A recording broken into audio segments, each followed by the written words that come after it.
रियासत उत्तर प्रदेश के पुलिस सरबराह तहफ़्फ़ुज़ ख़वातीन के लिए चाहे कितनी भी सख्त अहकामात सादिर करें, ख़वातीन तहफ़्फ़ुज़ के लिए नए नए तरीक़े अपनाए जाएँ, लेकिन रियासत के कुछ अज़ला में जराइम की नई नई कहानी हर रोज़ देखने और सुनने को मिल जाती है, जिसमें ज़्यादातर पुलिस के तरीक़ेकार पर सवालिया निशान लग जाता है।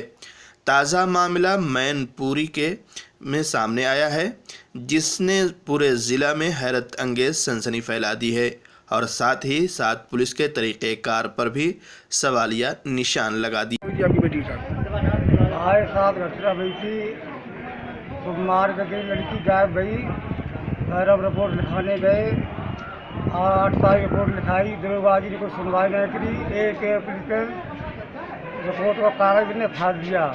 फिर 11 तारीख को रिपोर्ट की, कभी धमकी देने गांव में गई। वो लड़की को घर जबरदस्ती छोड़े गए। फिर गलत ने सलूक किया रात में ज़्यादा।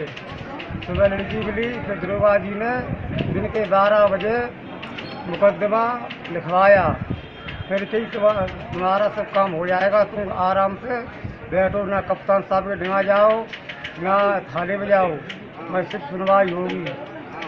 एक दिन फिर वो आए अस्पताल में, बयान लिए लड़की के। दिन नहीं, कप्तान साहब के पास मत जाना, थोड़े बहुत रुपए खर्चा काजे नहीं हो तुम्हारे पास, 2000 रुपये हम दे देंगे, हमारे मत देना, आप मत देना।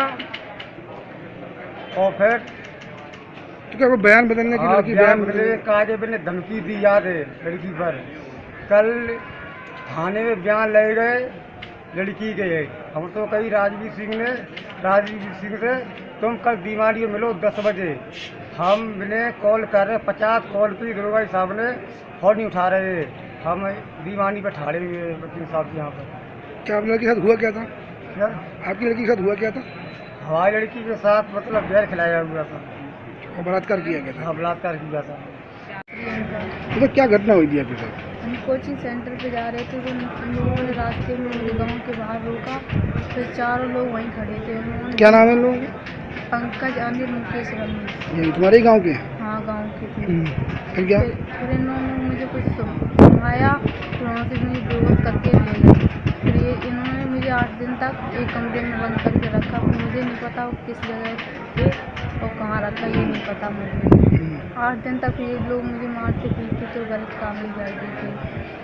अगर ये किसी एक व्यक्ति ने गलत काम किया, चारों लोगों ने? चारों लोग गलत काम करते थे? हाँ, और एक कारण कुछ कहे तो ये मुझे मारने की धमकी देती थी। ऐसे ही 8 दिन तक करते रहे। फिर 8 दिन बाद ये लोग मुझे रात में वहाँ से लेकर आए। फिर उन लोगों ने ज़बरदस्ती मुझे कुछ सुनाया और पिलाया। ये नहीं पता उन्होंने मुझे क्या पिलाया।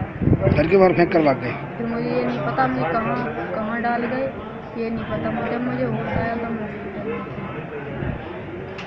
तारीख में थाने पर रिपोर्ट लिखाई गई थी कि हमारी लड़की को 4 लोग ले गए हैं। उसमें नामजद रिपोर्ट लिखाई गई थी 11/12 की रात में। 12 तारीख की सुबह ये लड़की के घर वाले उसको लेके सीधे सैफई हॉस्पिटल एडमिट कराएं और पुलिस को सूचना दी है। लड़की अनकॉन्शियस थी, ये कुछ लग रहा था, कुछ उसको खिलाया गया, तो लड़की ने कल बयान दिया है और उस बयान के आधार पर धारा 376 मुकदमे में बढ़ा दी गई है और उसी आधार पर कार्रवाई की जा रही है। लड़की का 164 कराने के लिए विधिक प्रक्रिया अपनाई जा रही है। आज उसका बयान कराया जा रहा है। तो लड़की का आरोप है कि उसके साथ गैंगरेप हुआ। ये अब लड़की का बयान 164 में होगा तो उसके आधार पर भी कार्रवाई की जाएगी। वैसे 161 के आधार पर जो नामित अभियुक्त हैं इनके विरुद्ध जो है कार्रवाई की जा रही। लड़के घर से भागे हुए हैं, गिरफ्तारी का प्रयास किया जा रहा है। लेकिन सर घटना के काफ़ी समय उपरांत भी अभी तक आरोपियों की गिरफ्तारी नहीं हो पाई है। कहीं ना कहीं करहल पुलिस जो है इसमें आरोप उस पर लग रहे हैं। इस संबंध में अभी नहीं कह सकते, क्योंकि विवेचना का ये पार्ट है। लड़की ने बयान नहीं दिया, बयान देने लायक नहीं थी। अब लड़की बयान दे रही, उस आधार पर कल उसने बयान दिया, उसी आधार पर कार्रवाई होगी। क्योंकि अभियोग पंजीकृत हो गया था। जब अभियोग पंजीकृत हो गया था तो उसके बाद जो पुलिस ने तलाश की तो लड़की भी नहीं मिली, लड़के भी नहीं मिले। फिर नेक्स्ट डे लड़की मिली और उसको हॉस्पिटल में एडमिट कर दिया गया उन्हीं घर वालों के द्वारा। फिर वहाँ पर पुलिस पहुँची तो लौट के आके पुलिस ने अभियुक्तों को तलाश किया, सब भागे हुए थे।